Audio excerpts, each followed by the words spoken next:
Okay, good morning everyone. Welcome to Cabinet. Item number 1 is attendance, and everyone is here. The book's going round. We need to sign that and sign any interest declarations. Item 2, apologies for absence. There's no apologies because everyone's here. Item number 3, declarations of interest. Over to Delith. Thank you, Leader. Yes, I've been advised to members regarding the declarations, and I've advised members if they have any close personal association with anyone eligible for low-cost grants, which is set out in agenda item number 12, then they should consider declaring an interest. I'm not aware of any interest in respect of that item. With regard to agenda item number 9, which relates to discretionary rate relief, my advice to members is that you should consider declaring a personal interest if you have any links to any of the organisations who would be eligible for the rate relief. I'm aware of the following interests.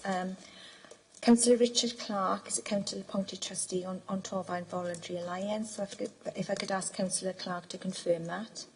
Thank you.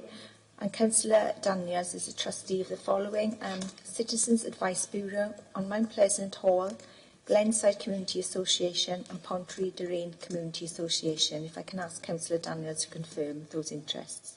Yes, I also remembered that my uncle may benefit from the low-cost grant. I don't know if he could be eligible for it, and I know that he's going through the process with OT, so I don't know whether that's something to declare now. Right, okay. It's just occurred to me. Well, we can note it in the minutes. Okay.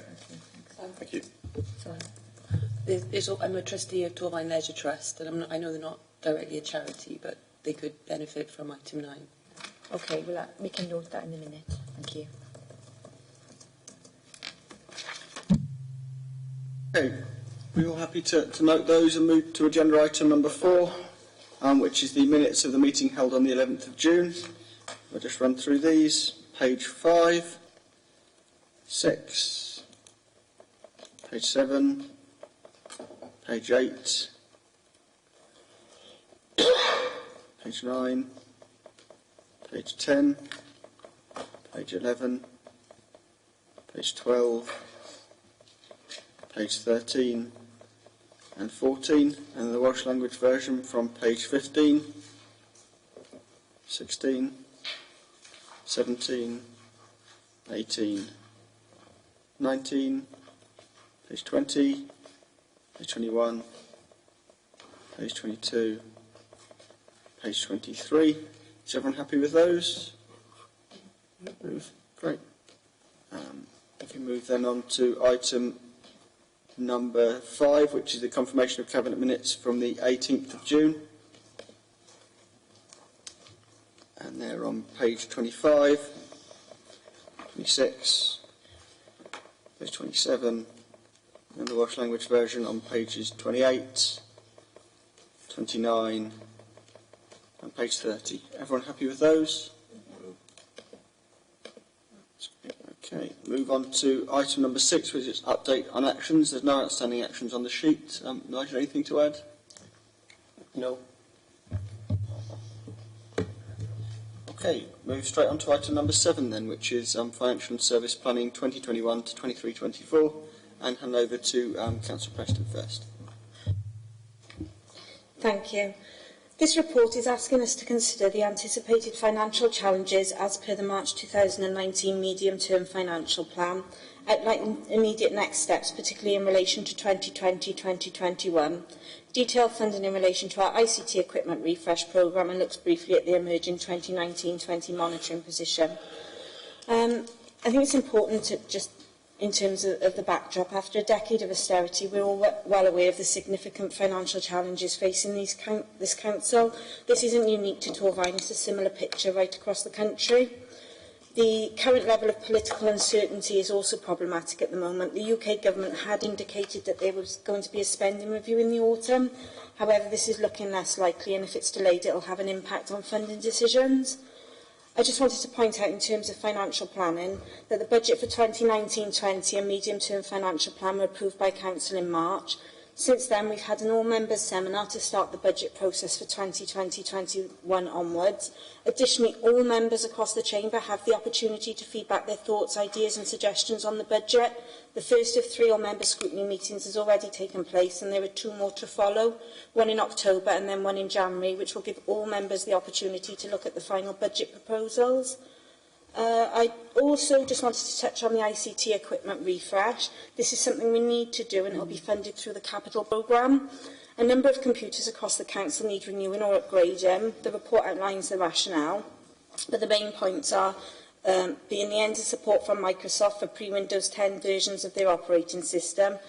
And as a council, we've not implemented a corporate ICT replacement programme. We've relied upon different areas, refreshing computers as they go, and this has not been done regularly, obviously due to the financial challenges each area is facing. So we have a significant number of old, unreliable computers which just won't run efficiently. I also wanted to just comment on the emerging monitoring position. I just think it's important to note and to remember that this is only a 2-month forecast report. A more detailed position will come to Cabinet in September for consideration. And I think I'll hand over to Nigel now. Okay. Thank you. I'm coming up as Alison, but there we are. Yes, I mean, Councillor Preston has largely covered what the report says. We usually start the budget process in July, and that's what this report seeks to do. I mean, from my perspective, it feels like 2020-21 might be the most challenging budget we've had. Because it's coming after such a lot of austerity, and there are no easy choices, and it's before the T22 programme and the transformatory stuff there actually kicks in. So I think setting the second year of a 2-year budget will probably be slightly easier because we'll have things from T22 in train.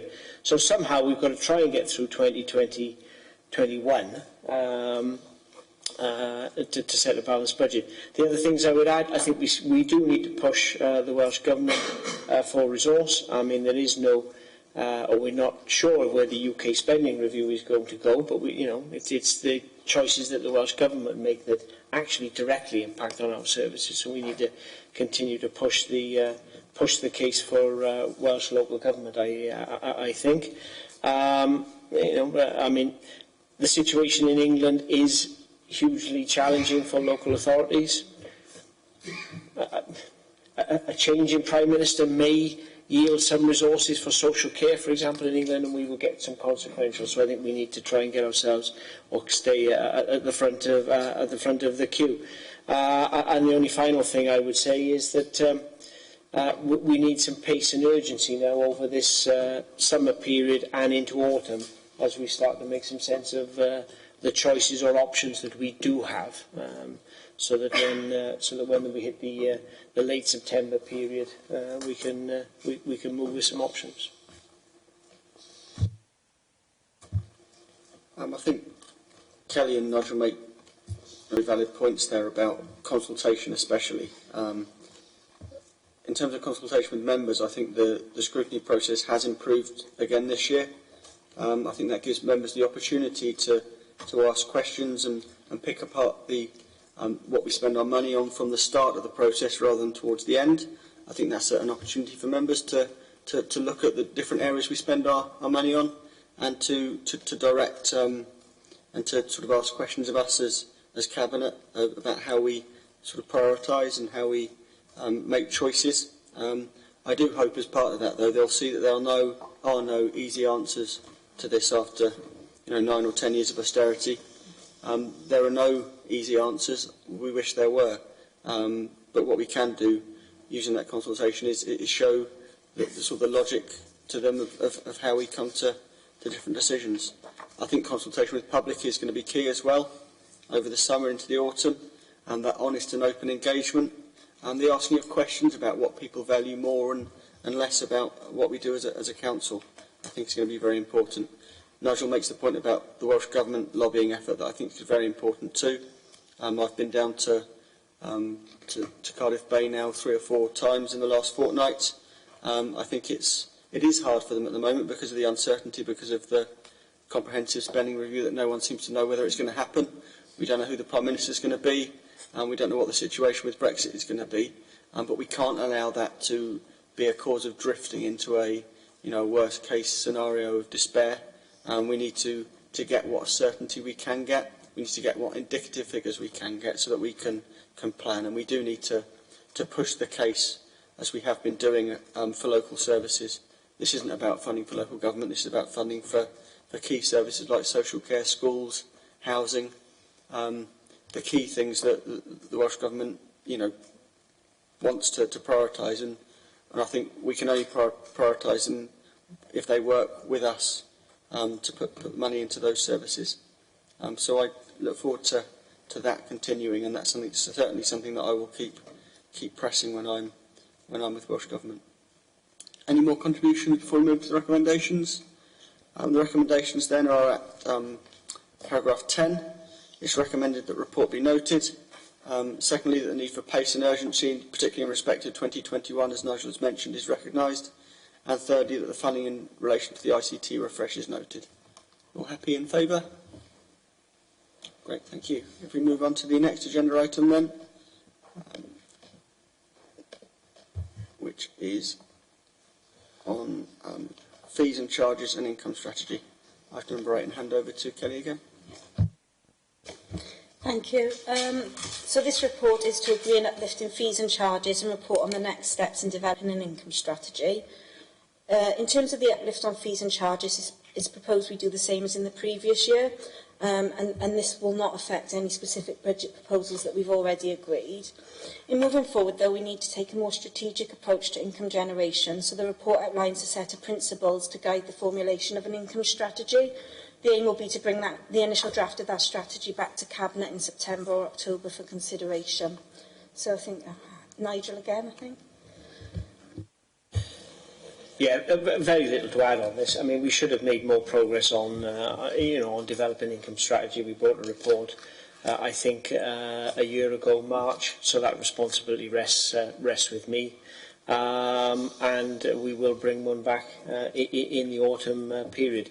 We have put in 6.2, some indicative principles that we think should guide the development of that income strategy. And it will also be important in terms of the budget in exploring, opportunities for generating extra revenue income or reducing subsidy levels. So we're going to make some real progress on this now, between now and September and October. Okay. Any questions then before we move to the recommendation, which is on paragraph 8. Recommend that the proposals outlined in paragraph 5 are approved and the next steps are noted. Okay. That's approved. Thank you.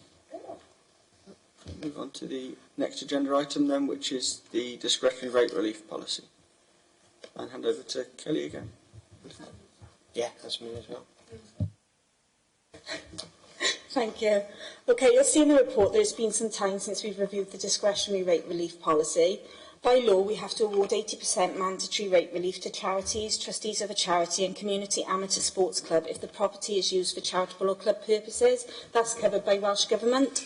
As a council, we can currently also award a further 20% discretionary rate relief to those charities who qualify for the 80% mandatory relief, or we can award 100% discretionary rate relief to not-for-profit organisations that do not qualify for mandatory rate relief but still meet the discretionary rate relief criteria.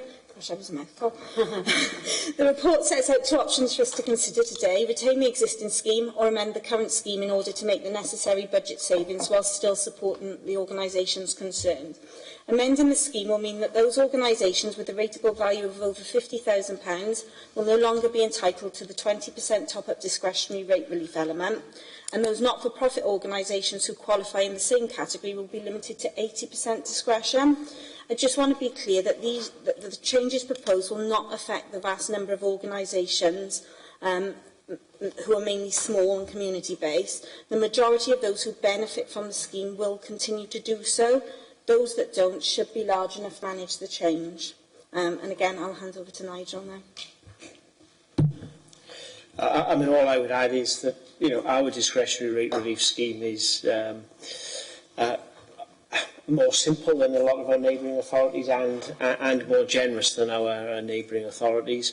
But having reviewed it, we think that's something that we should stick with, because a lot of these organisations, add a significant amount of value to the community. So it's only a very slight change on those that are large enough to manage it. And we won't be reviewing it again then for a couple of years. So we've been driven by trying to keep the integrity of the scheme and make a saving, rather than make a saving and look at the scheme. Can I ask a question? Do I need to declare an interest with regard to that, because I'm a trustee of Blaenau Rugby Football Community Club? Only if if you think it's eligible, if it comes within the discretionary, in which case then yes, it can be noted in the minutes. Can we move to the recommendation then? Chapters on paragraph 7. It's recommended that the changes proposed in option 2 in this report are approved, and the Council's discretionary rate relief policy is amended with effect from April 2020. A show of hands in favour? That's approved. Thank you very much. Right, the next agenda item then is on the delivering the requirement of the Environmental Wales Act 2016. If I hand over initially to Fiona. Thank you, Leader. I'm pleased to introduce this report, which sets out how the Council will comply with recently introduced environmental legislation.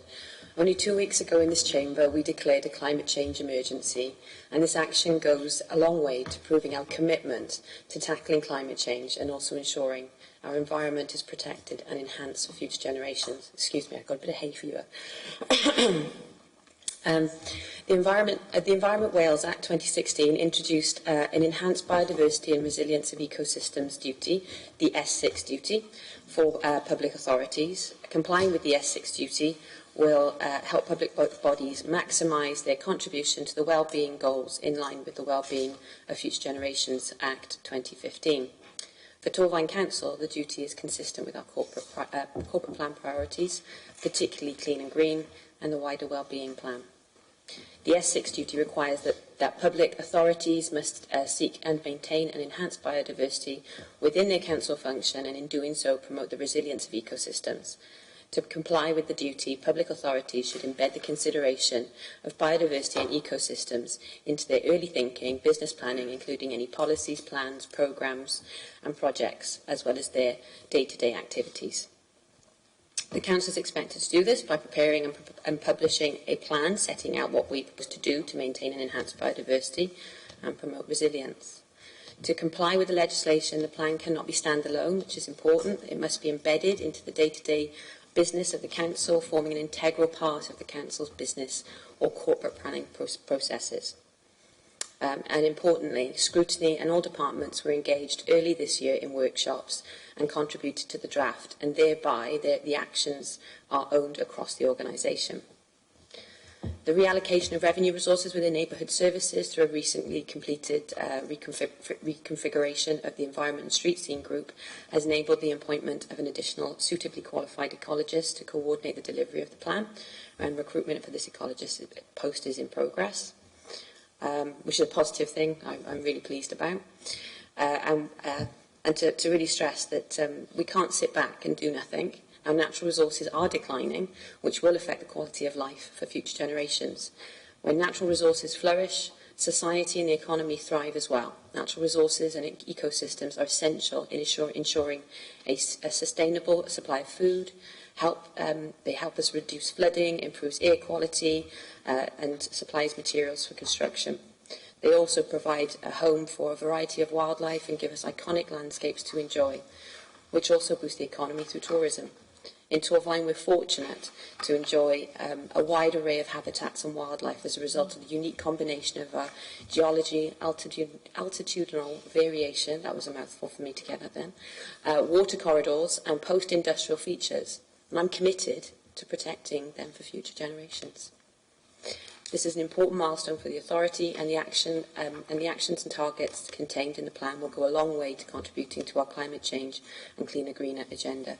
Finally, I must thank officers and councillors for their contributions, but especially Steve Williams, our council ecologist, for his efforts in forming this document and strategy.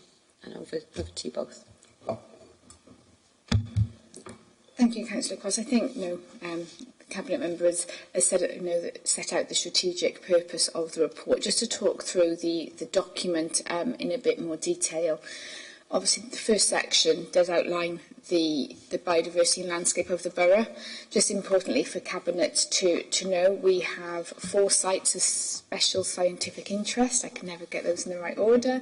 7 local nature reserves. We also support 200 sites of importance for nature conservation, as well as 3 strategic linear ecological corridors. Each of these designations brings with it our own responsibilities for enhancement and also protection, and therefore this action plan is a key document in terms of taking those actions forward. Part 2 discusses how the plan was put together, as sometimes the process is just as important as the product itself. And as the Cabinet member has outlined, there were workshops across the department, third sector agencies also engaged, such as our biodiversity partnerships, as well as statutory agencies key to this, such as NRW. I think it's also important for Cabinet to appreciate the full significance of this as part of our wellbeing plan. One of our priorities is about climate change adaptation, and one of the key actions is the creation across the county, working with our strategic partners, is for a green infrastructure plan, of which this then forms a key part in terms of how we manage our green space, our green infrastructure and ecological species and habitats moving forward. And all of that will also form part of the LDP review as we go forward as well. Section 3 talks about how it will be embedded within the organisation. We already have an effective and strong wellbeing assessment template which has to feature and be part of all decision makings, and this sort of like document working with the departments, and you'll see one of the key actions is about training and building understanding across the organisation to help us make better decisions moving forward. Not to say we're not making bad decisions now, but there's always room for improvements to better our biodiversity and ecological outcomes. Just in terms of Cabinet to note, Welsh Government have made it a requirement for the BURP, as it's commonly known, to be incorporated within the corporate plan. They recognise that some councils or organisations wouldn't be able to do that immediately, so they are talking about the next iteration. However, for us, we are in a strong position, given that clean and green is already one of our priorities, with it being that is for a sustainable environment that residents can be proud of. And one of our key actions through the last few years has been the delivery and creation of this plan as a core part of the clean and green agenda. This has to be reviewed and updated every 3 years, so it's an ongoing process. It doesn't stop, which is why, as we said, there was a restructure within the departments which released some savings, but also recognising that this needed extra investment as well. There are 3 questions we constantly need to ask ourselves. What is the impact, positive or negative, on biodiversity? What are the resource implications of mitigation or improvement? And is the method or the material the best way of achieving desired outcomes? And that will be the key part of sort of the engagement across the organisation, and also with partners as well as they take activity forwards. I think the action plan also recognises that we are in a period of transition of what constitutes good environmental management, and the example that is given is about verge maintenance. Because again, it is always one which stirs some debate in the community. Do we go for the nice and tidy and closely cut grass because some people believe that looks really good? Might be they think it promotes business and makes it very attractive. However, there's also another train of thought, which is we know if you leave it to go to a more natural environment, that will then be better in terms of biodiversity outcomes. And what this action plan does is give us that template and an evidence base through which to take forward those decisions moving forward, and it is something the departments are going to be looking at in terms of that sort of activity. It doesn't set out what it will do, but it gives the framework for debate. Steve is here, and again, I've got to echo what the Cabinet member has said. He has led this process, and it is a fabulous piece of work based on evidence. We are very rich in our species and our habitats. Much to the consternation sometimes I think of our developers or people who want to be doing plans, but actually, it is to our credit that we've done such a good job in terms of protecting the environment. So any technical questions, I pass to Steve. It is good to see this as an overarching strategy, so I join the thanks to Steve. I think I was going to ask a question about one of the sort of the dilemmas you highlighted there. That, you know, often as a ward councillor, we will all get sort of two sort of camps whenever there's. I had it on the verges along the canal recently. I know that's not directly necessarily our, but it's a good illustration of the sort of the undeniable sort of tension there is between, you know, the expectation of some people that things are kept neat and tidy, and the desire of other people to see things more natural and more biodiverse. We've had that with verges. We've had that with, if I can mention the word, weed killer as well, for example, where there is an undoubted trade-off between, you know, the expectation, the need to keep things looking neat and tidy, and the need to be as green as we can and to fulfil this biodiversity strategy. We've seen it also with the pollinators stuff, and I'm very keen on the sort of the wildflowers areas, because I think that's a way of maybe bringing those two strands of thought together, because they do look pretty, they do save on maintenance if it's done well. So I'd be interested in how we sort of take that forward. I'm glad you mentioned about the clean and green priority, because it was deliberately phrased in that way, that it tried to bring the two sort of strands of thought together. And yes, we want to keep Torvine as clean as we can, but we also want to do it in a sustainable way, and in a way that you know, that fulfills our obligation with regards to things like biodiversity. My question would be how we filter down this strategy so that it makes a difference to the sort of front and centre of decisions that we make as a council.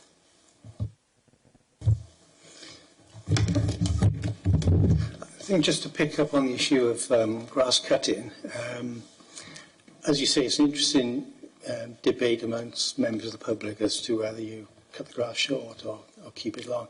But I think the answer is probably the middle ground.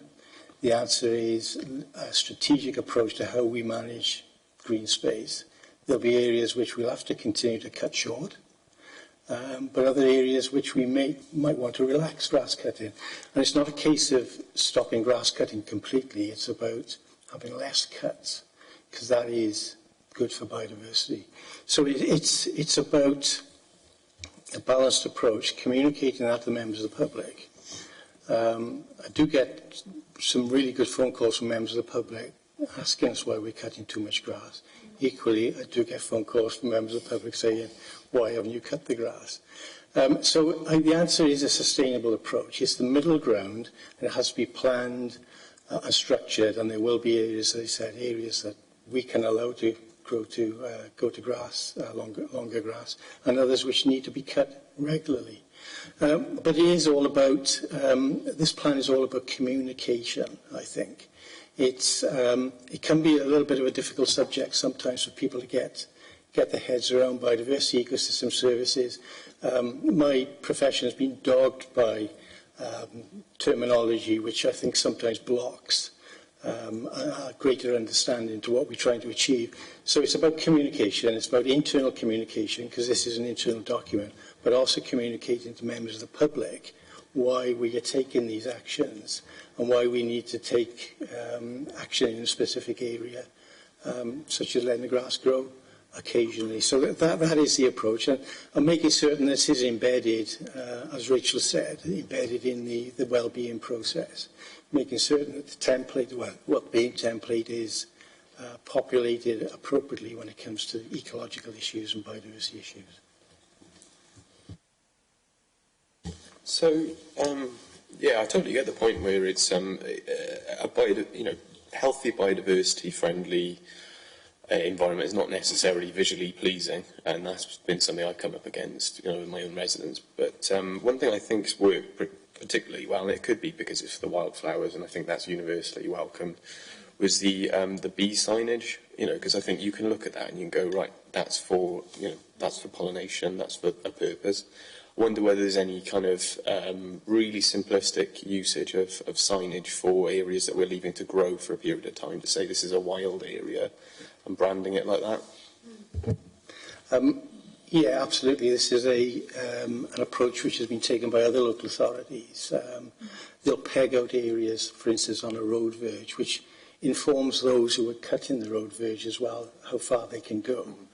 But also, with a little bit of public signage there, goes a long way to communicating why we are doing these things.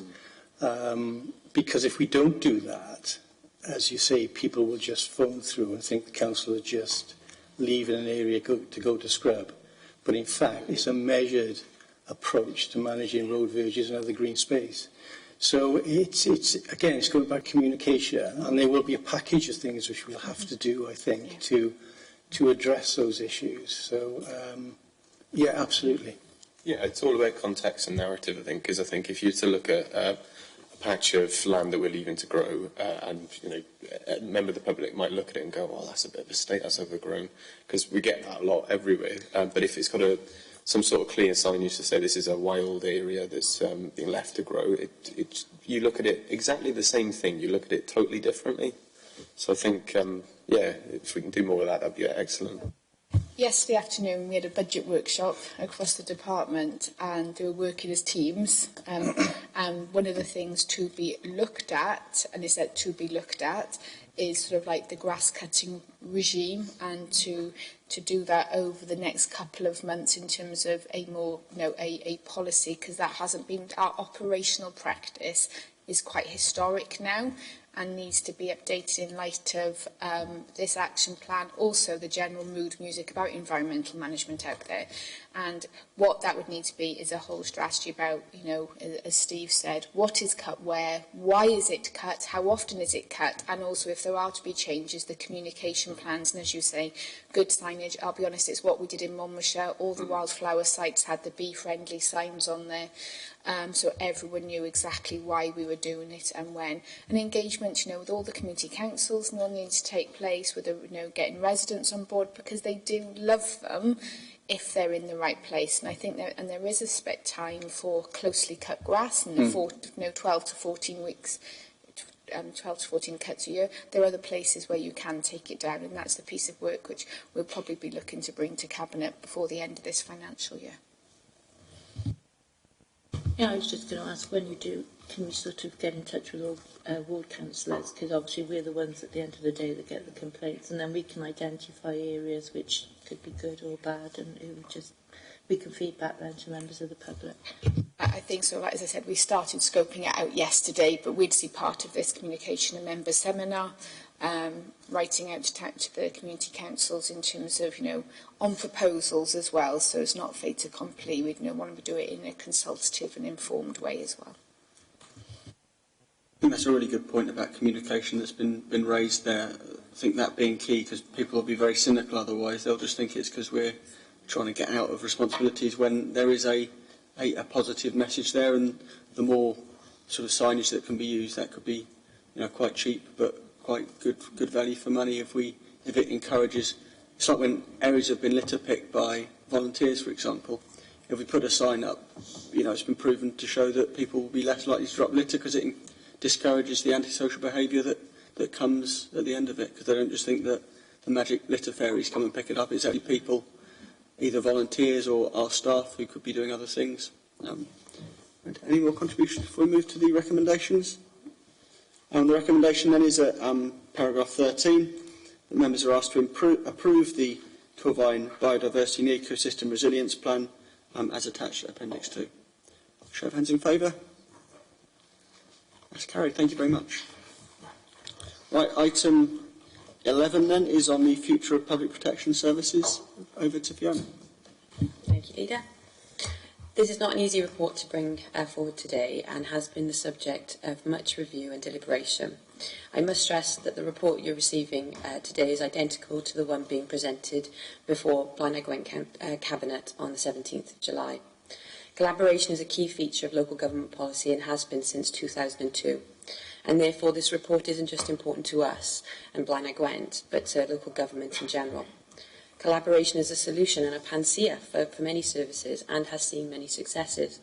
However, in my ongoing meetings with officers, I began to see the strain within the system, and I asked the Chief Officer to undertake a review and assess public protection services sustainability for the future.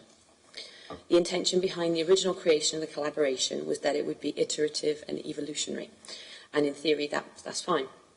However, in a practical sense, this meant that managers, as in essence it was a management and not a fully integrated collaboration, were torn between two systems, performance regimes, political priorities, and were basically pulled in two.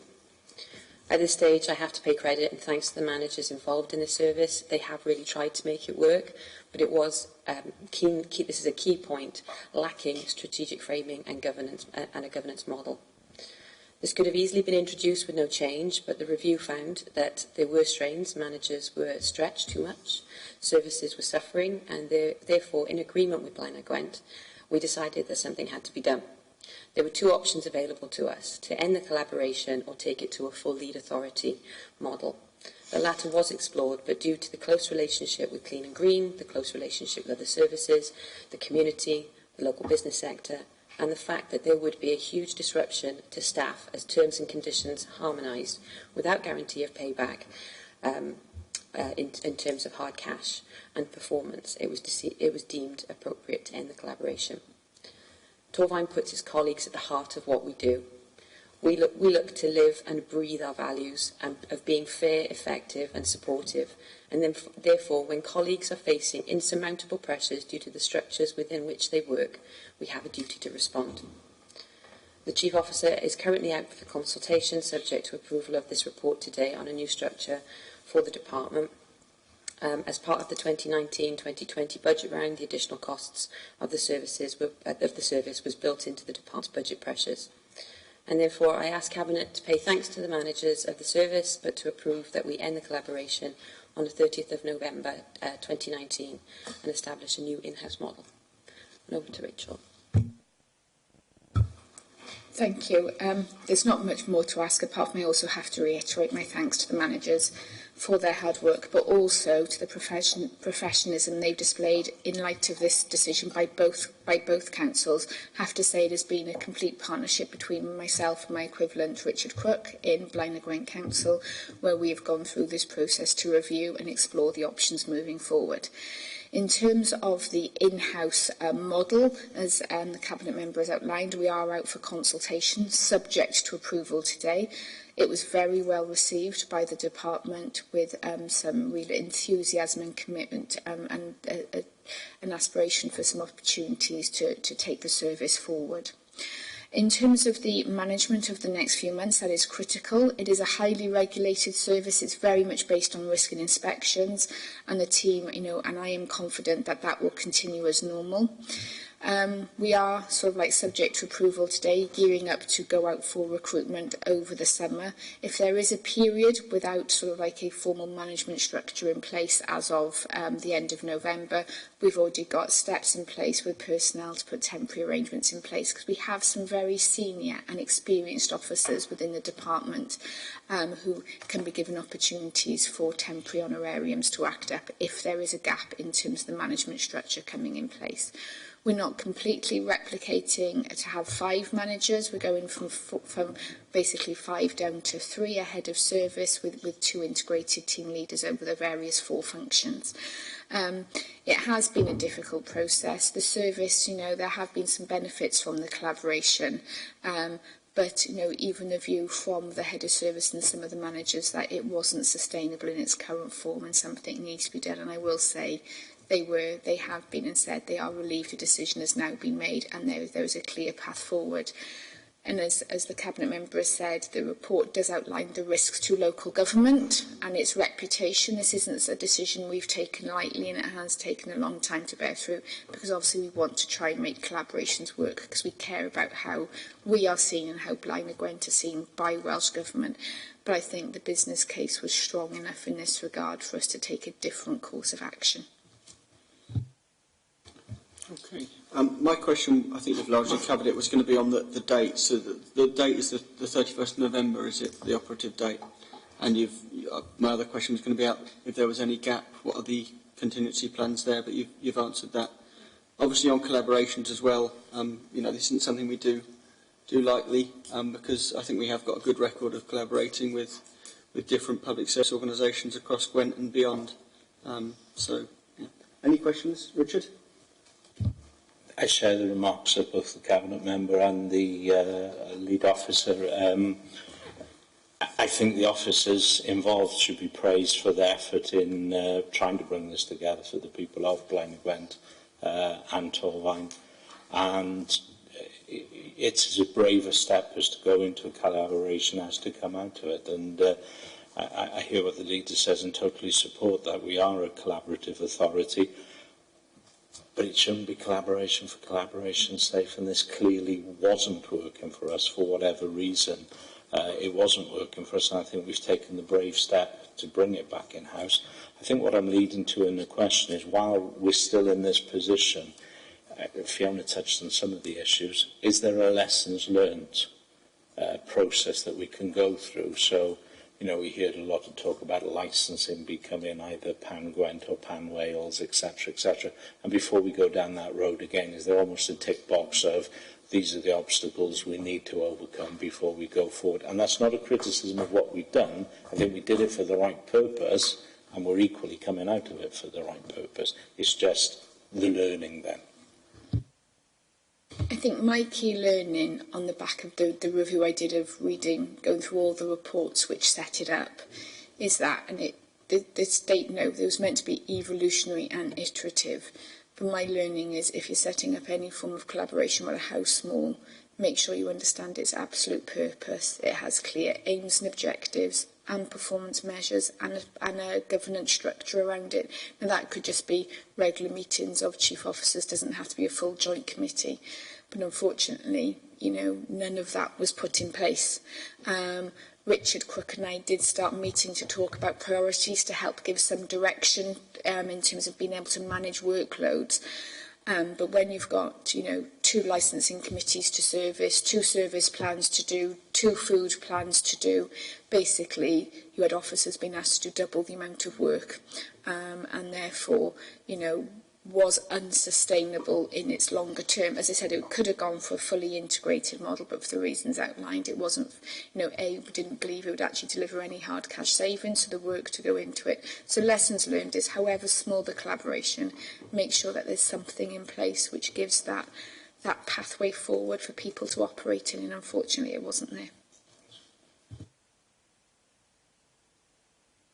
Just to clarify, paragraph 12, the recommendations, firstly, is it approves the collaboration with Blaenau Gwent for the joint management of public protection services will end on the 31st of November. Yeah? Yes. Okay. Are we happy then to move to those recommendations? So, firstly, that Cabinet approves the collaboration with Blaenau Gwent for the joint management of public protection services will end on the 31st of November 2019. And secondly, approves the creation of an in-house leadership model for public protection services. Show of hands in favour? That's carried. Thank you. On now to the low-cost adaptations reports. I'm going to hand over to David Daniels first. So yeah, this is an update on an existing policy that we've got that we brought in 2015. Basically, to make it fairer, it's the low-cost adaptation grant, which covers adaptations anywhere between £1,000 and £5,000, give or take 10%. The 2 changes that we are hoping to make today relate to the eligibility. So where previously it is open to applicants for an infinite amount of times in a given year, this will now put a cap on it on an annual basis, so on a rolling annual basis. So an applicant will apply and then hopefully receive their application and then not be able to apply for a year since the day that they applied. It also asks that applicants take the recommendations that are given to them. So when an assessment's made and adaptations are deemed as necessary, rather than saying, oh, you know, say you have 2 adaptations that are necessary that cost £4,000 each, rather than say, oh, I'll take one this year and I'll take the other one next year. So to qualify for the faster paying low-cost adaptations grant, they will then go into applying for a DFG. So those 2 are aimed at making it fairer for everybody, really, because unfortunately you might find that it's fewer individuals applying for more adaptations, whereas this will mean that more individuals will be able to apply for adaptations. There's some helpful examples on page 159, just illustrating the sort of examples that this might be applicable in. And on page 160, it sort of covers some examples, and it's not by no means exhaustive, the applications for these adaptations. So this is what we're asking you to approve today. I think I might have covered a lot of things, but if there's anything I've missed, then Joanne will pick up where I've left off. I think you've covered it, really. Those were the two main issues, the 12-month eligibility period and not being able to choose between the OT recommendations, but taking the OT recommendation in full. One thing I did miss off was that it will hopefully alleviate some of the pressure on the waiting list for DFGs, and that'll be we'll have to see how that works out. But that's my own hope, is that that by having this available, it'll make it easier for people to access, because at the moment the waiting list for DFGs I think is a year now. Yeah, so. Okay, any questions or comments on this one? If we move to the recommendation then, paragraph 12, Cabinet's approval is sought to update the low-cost grant policy for all adaptation work costing between £1,000 and £5,000. This grant will be administered outside of the traditional DFG process. Show of hands in favour? That's carried. Thank you. If we move on to agenda item